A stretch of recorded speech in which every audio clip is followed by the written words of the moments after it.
The desert wind carried something worse than sand that night in May 1941. German sentries near Halfaya Pass heard it first, a low rumbling that seemed to rise from the earth itself, then voices chanting in a language older than any European tongue. What happened next would shatter the myth of Afrika Korps invincibility and birth a legend that would haunt Wehrmacht veterans for decades. The 28th Maori Battalion was about to teach Rommel's finest that some warriors don't stop running until every enemy lies broken in the dust. They came from the far edge of the world, these brown-skinned soldiers who spoke in rhythms that made British officers nervous, and German intelligence analysts frantically flipped through anthropology textbooks. Recruited from iwi across New Zealand's North Island, the battalion assembled in January 1940, carrying with them traditions of warfare that predated gunpowder by centuries. While European armies drilled their men into interchangeable cogs, the Maori brought something infinitely more dangerous: whānau, the bond of blood that made each soldier his brother's literal keeper. Cousins fought beside uncles, sons alongside fathers, entire communities compressed into rifle companies where shame meant dishonoring not just yourself, but your ancestors stretching back generations. The brass in Cairo had no idea what to do with them at first. Reports filtered back from training camps describing impromptu Haka performances that left instructors pale and shaking. Men who treated their bayonets with an almost religious reverence and a disturbing tendency to ignore orders when retrieving wounded comrades. One British major wrote in his diary that watching the Maori practice close-quarters combat felt like observing ritual human sacrifice. He wasn't entirely wrong, though the sacrifice would be inflicted on others. North Africa in 1941 was a chess game played with blood and petrol, where Rommel's mechanized columns danced around British positions and supply lines stretched across hundreds of miles of nothing. The Germans owned the initiative, their tactics refined through campaigns in Poland and France, their officers confident in the superiority of Teutonic military science. They had faced Australians, Indians, South Africans, and found them all wanting. The arrival of a single New Zealand battalion barely registered in their intelligence summaries, but the 28th wasn't built for defense or retreat. Their first major engagement at Menastir in April 1941 revealed something that would become their signature: an absolute refusal to acknowledge impossible odds. Ordered to cover a withdrawal, they instead launched a series of counterattacks so ferocious that German commanders initially reported facing a full brigade. The Maori concept of mana, the spiritual authority earned through courageous action, didn't translate well to Western military doctrine. It meant that backing down from a fight, even a suicidal one, was literally unthinkable. The Haka became psychological warfare of the most primal kind. German veterans of the Eastern Front would later claim that Soviet human wave attacks were easier to face than Maori night assaults, because at least the Russians died quietly. The chanting started in darkness, rhythmic and guttural, accompanied by the slap of hands on thighs and weapons. Young Wehrmacht conscripts, raised on tales of Aryan supremacy and civilized warfare, found themselves confronting something their training manuals never covered: enemies who roared their intent to kill you, who wanted you to know they were coming, who turned violence into performance art. At Sidi Aziz, in November 1941, a German reconnaissance unit made the fatal mistake of establishing a position within charging distance of Maori lines.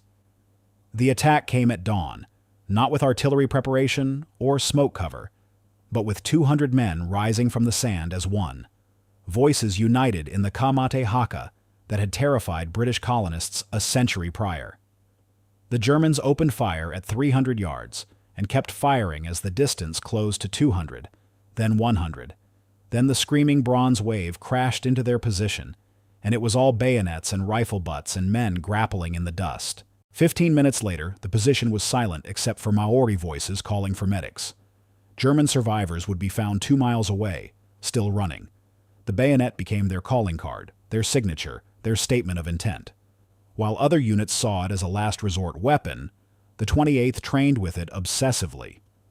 They understood something that modern warfare had forgotten: that a man willing to get close enough to drive steel into your guts possesses a psychological edge no amount of firepower can overcome. British observers noted with mixture of awe and horror that Maori soldiers would fix bayonets before assaults that other units would attempt with grenades and suppressing fire. They wanted to look into enemy eyes when death arrived. This preference for intimate violence drove their tactics in ways that baffled conventional military thinking. During the siege of Tobruk, while other defenders husbanded ammunition and stayed in cover, Maori units launched nightly trench raids that turned the perimeter into a killing ground where German infantry refused to patrol after dark. A captured Wehrmacht diary from this period contains an entry describing the terror of hearing chanting from no man's land, knowing that soon shapes would materialize from the darkness, and there would be no clean death by bullet, only the wet work of blade on flesh. But this was only the first act of their legend.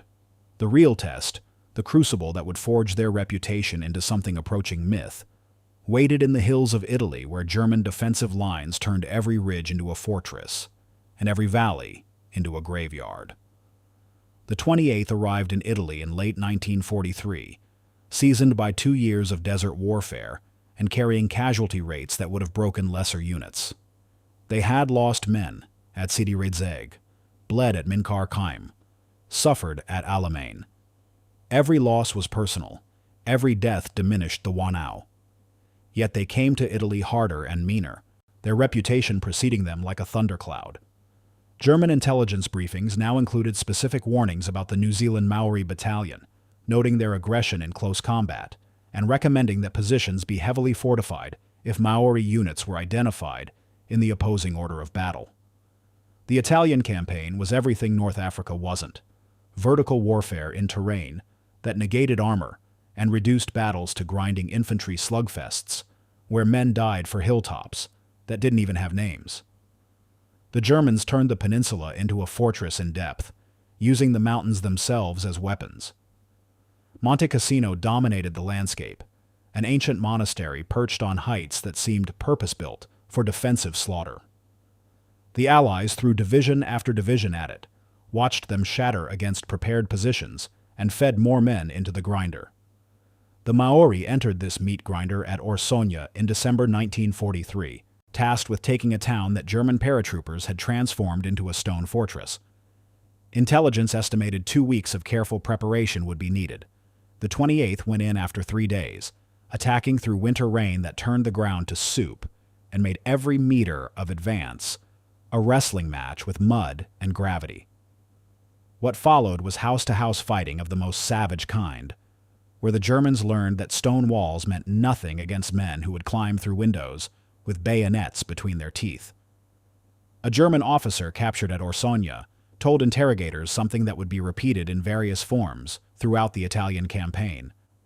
"The Maori don't stop," he said. "You shoot them and they keep coming. You hit them with grenades and they keep coming. They will walk through machine gun fire to reach your position, and when they arrive, they don't take prisoners. They don't accept surrender. They just kill everyone and move to the next building." He was describing the concept of two, the Maori imperative to stand firm and advance regardless of cost, manifested as tactical doctrine. The cost was horrific. Orsonia consumed the battalion like a hungry god, chewing through rifle companies and spitting out casualty lists that made staff officers wince. But the Maori measured victory differently than the men who push pins on maps. They took the town, they held the town, and when they finally withdrew, they carried their dead with them, because leaving a body behind was unthinkable, a betrayal of whānau that no amount of tactical necessity could justify. This obsession with recovering casualties became both strength and vulnerability. At Cassino in March 1944, a Maori platoon pinned down by German mortars refused evacuation orders because 2 wounded men couldn't be moved. The platoon held its position for 18 hours, taking additional casualties until a relief force fought through.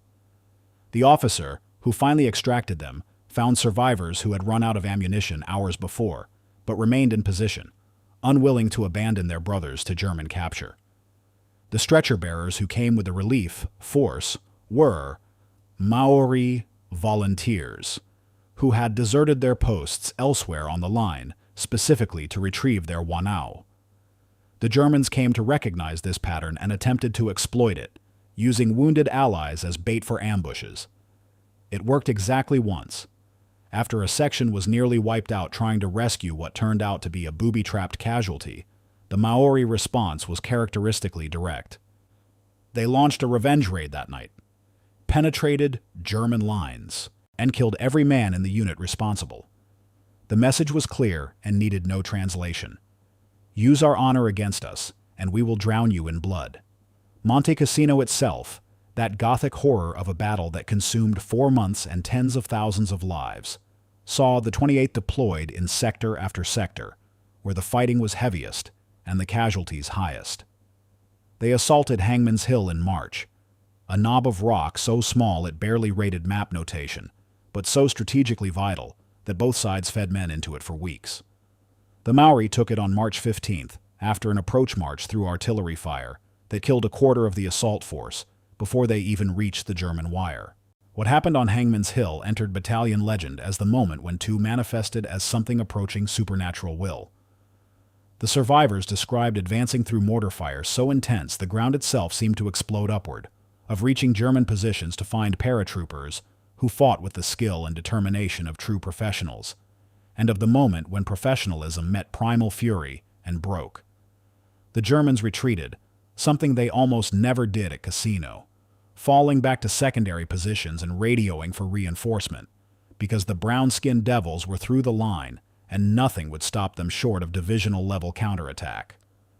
The hill was held for 72 hours against everything the Germans could throw at it: artillery, counterattacks, even strafing runs by Luftwaffe fighters.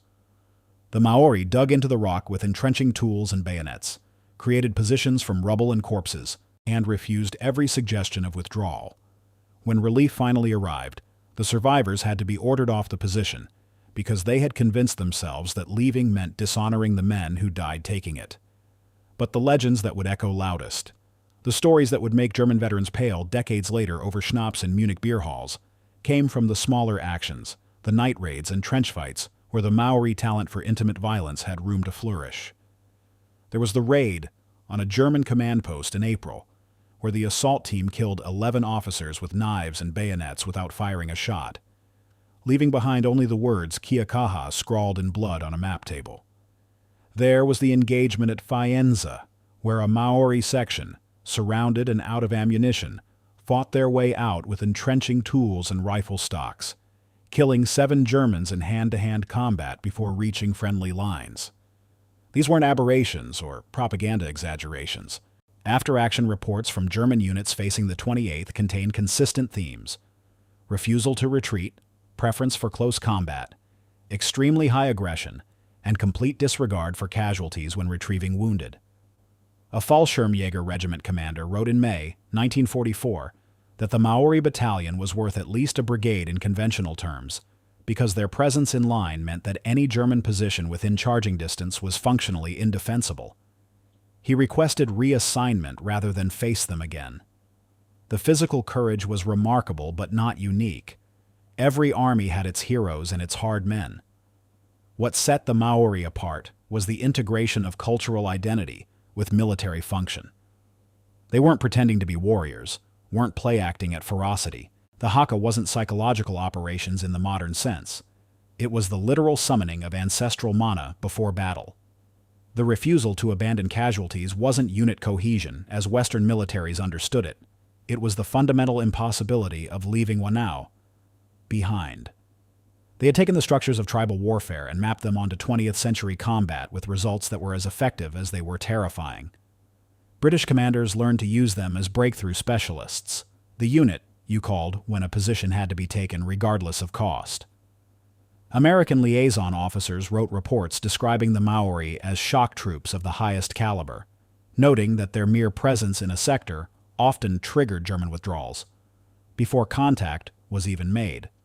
The 28th became a strategic asset whose value exceeded its numerical strength, because the enemy would reshape entire defensive plans to avoid them. This reputation was purchased with blood measured in percentages that would have destroyed most units. By mid-1944, the battalion had suffered over 300% casualties, meaning the average soldier had been wounded or killed and replaced 3 times over. Rifle companies that deployed to North Africa with 160 men were down to handfuls of originals. The rest replacements and reinforcements trying to absorb traditions and expectations forged in combat they hadn't witnessed. Yet the culture perpetuated itself. New men indoctrinated into whānau by survivors who taught them that death was preferable to shame, and that the Haka before battle wasn't optional ceremony, but sacred obligation. The reinforcement stream from New Zealand began to dry up as iwi that had already given sons and fathers and uncles struggled to provide more bodies for the grinder. Maori communities that comprised perhaps 5% of New Zealand's population were suffering casualty rates double or triple that of Pākehā units. There were villages where every military-age male was either dead, wounded, or serving with the 28th. The cultural cost was approaching genocidal levels. Yet volunteers kept coming because the alternative, allowing the battalion to be disbanded or diluted with non-Maori replacements, was unthinkable. The German perception of the Maori evolved from dismissive racism to wary respect to something approaching mythological dread. Captured documents from late 1944 contain references to the Wilde Maori, the wheeled Maori, described in terms usually reserved for natural disasters or divine punishment. A letter from a German NCO to his family mentioned the Maori only as those men we do not speak of, as though naming them might summon their attention. This wasn't the healthy respect soldiers develop for competent enemies. This was fear that transcended tactical assessment and entered the realm of superstition. The war moved north through Italy, each ridgeline and river crossing purchased with Allied blood, while the Germans traded space for time in a fighting withdrawal that was textbook defensive warfare. The 28th was there for all of it. The Trasimene line, the Gothic line, the winter campaign in the Apennines where men froze in their positions and casualties from exposure rivaled those from combat. They were at Faenza in December 1944, attacking through streets turned to ice rinks, fighting house to house against Fallschirmjäger, who were themselves legendary for defensive tenacity. At Faenza, something shifted in the German response. Instead of trying to hold against Maori assaults, they began pulling back when the 28th was identified, ceding ground rather than face the inevitable close-quarter slaughter. This was unprecedented. German doctrine emphasized holding every position to the last round, yet experienced officers were making the calculation that some positions weren't worth defending against enemies who measured victory in bodies stacked in your trench. The Maori had achieved something remarkable. They had made the Wehrmacht blink. The final Italian offensive in spring 1945 saw the 28th driving north through the Po Valley as German resistance collapsed into chaotic retreat. The reputation forged over 4 years of combat meant that German units often surrendered on contact rather than face assault. There's a photograph from April 1945 showing a Maori private accepting the surrender of a German major and 70 men. The private is clearly a recent replacement, perhaps 20 years old, but the Germans are looking at him with expressions that mix relief with residual terror. They knew what the alternative to surrender would be. When the war ended, the 28th had earned more individual decorations for valor than any other battalion-sized unit in the Commonwealth. 7 Victoria Crosses were awarded to Maori soldiers, along with countless distinguished conduct medals, military crosses, and mentions in dispatches. The statistics were grimmer. Over 17,000 men had served in the battalion over 5 years, suffering roughly 650 killed and over 3,000 wounded. Some companies had been effectively wiped out and rebuilt multiple times. The butcher's bill was so high that post-war New Zealand struggled to comprehend it. These losses concentrated in communities that could least afford them demographically. The German perception crystallized in a statement attributed to Rommel himself, though documentation is elusive. When asked about the toughest enemy he faced, he allegedly replied that British tanks and American artillery were formidable, but the Maori were the only soldiers he encountered who genuinely frightened German infantry. Whether apocryphal or not, the sentiment captured a truth. The 28th had achieved something beyond tactical success. They had made themselves into embodiments of everything the Wehrmacht claimed to be, but wasn't. Warriors for whom death held no terror. Soldiers for whom retreat was literally unthinkable. Men who would walk through fire for their brothers. The cultural cost wouldn't be fully reckoned for generations. Iwi had been bled white. their warrior traditions validated but their populations devastated. Men who survived came home broken in ways that Maori concepts of tu and mana provided no framework to address. PTSD wasn't recognized or treated. Survivors were expected to simply resume civilian life, to put away the violence and the brotherhood of combat and become farmers and laborers again. Many couldn't. Alcoholism, domestic violence, and suicide claimed men who had walked unscathed through Casino and Orsonia, victims of wounds that didn't show on flesh. Yet the legend persisted, growing if anything stronger with time. German veterans associations would invite Maori survivors to reunions, treating them with a respect bordering on reverence. Old enemies united by the recognition that they had witnessed something extraordinary. The Haka performed at military ceremonies became a reminder that some traditions of warfare predated and transcended modern mechanized slaughter, that courage and brotherhood could manifest as tactical doctrine, that men fighting for whānau and mana could break armies fighting for flags and Führer. The 28th Maori Battalion didn't just fight World War II. They waged a parallel war for cultural survival and recognition, proving through blood that Indigenous warriors could match and exceed the best Europe could field. They took the tactics of their ancestors, the taiaha and mere warfare of pre-European New Zealand, and adapted them to rifles and bayonets, with results that terrified men who thought they had seen everything war could offer. They turned the Haka into psychological operations that modern militaries still study. They demonstrated that unit cohesion rooted in actual kinship produced soldiers who would die rather than fail their brothers, not as metaphor, but as literal truth. The nightmare of every German unit that faced them was the same. Darkness, chanting that started soft and grew louder. The knowledge that in minutes brown-skinned men with bayonets would be in your trench and retreat wasn't an option because they were faster runners than you. That nightmare was carefully cultivated, deliberately enhanced, the natural byproduct of a culture that had spent centuries perfecting the art of making enemies afraid before the first blow landed. The Wehrmacht came to Italy confident in its superiority, backed by years of victory and the propaganda of Aryan supremacy. The Maori taught them that there are some things that rifles and tanks and tactical doctrine cannot overcome.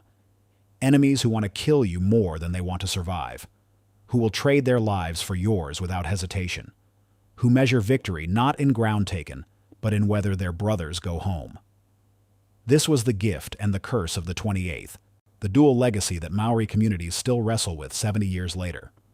Pride in what their grandfathers achieved, horror at what it cost, recognition that proving your worth to colonizers by dying for their wars is a trap with no good escape. The battalion proved that Maori warriors were second to none, but the proof required sacrificing so many warriors that the cultural fabric itself nearly tore. Villages that sent every able man to war got back a fraction, and those who returned carried wounds that never healed. The Germans who faced them, the ones who survived, carried their own scars. There are accounts of Fallschirmjäger veterans waking screaming from nightmares of the Haka 40 years after the war ended, of officers who refused to watch rugby matches because the sight of the New Zealand team performing their pre-game ritual triggered flashbacks to Italian hillsides, and the knowledge that in moments, bayonets would be at their throats. The psychological damage was mutual. Predator and prey locked in permanent memory of violence so intimate and personal that decades couldn't dull it. The tactical innovations the Maori brought to modern warfare have been studied and partially adopted by special operations forces worldwide.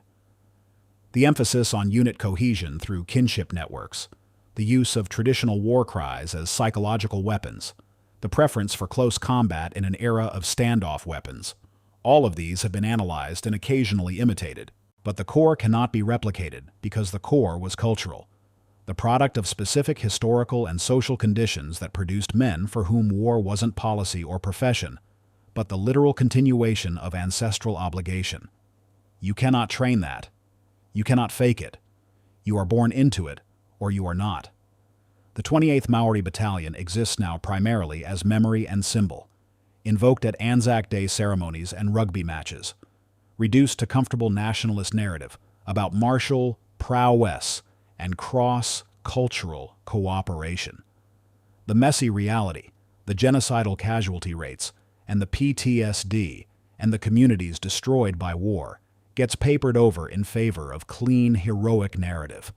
But the German veterans who faced them never forgot the reality. Neither did the men who survived. What the Maori achieved in World War II was proof of concept. That indigenous warriors, dismissed as primitive by European military theorists, could not only match but exceed the performance of the best Western armies when cultural identity aligned with military function. The cost of that proof was the near destruction of the culture that provided it. The 28th saved the world from fascism by demonstrating that some men would rather die than dishonor their ancestors, and then had to watch those same ancestors nearly vanish as the blood price came due. This is the paradox at the heart of their legend, the reason their story cannot be told as simple triumph or tragedy, but must be held in tension as both. The desert wind still blows across Halfaya Pass, indifferent to the men who died there. Monte Cassino still dominates the Leary Valley, its stones soaked in blood from a dozen armies. The battlefields have become tourist sites, the violence reduced to plaques and guided tours. But somewhere in the collective memory of the German military, in the unwritten histories and veteran stories, the Maori remain. Bronze-skinned demons who ran screaming through machine gun fire, who killed with bayonets when ammunition ran out, who would not stop coming no matter how many you shot, who turned warfare back into what it was before civilization tried to sanitize it with standoff weapons and rules of engagement. The 28th Maori Battalion taught the Wehrmacht something it never forgot, that there are still warriors in the world, real warriors for whom death is just another ancestor waiting to be joined. And if you are unlucky enough to face them, you better hope your bullets find them before they reach your position, because nothing else will stop them.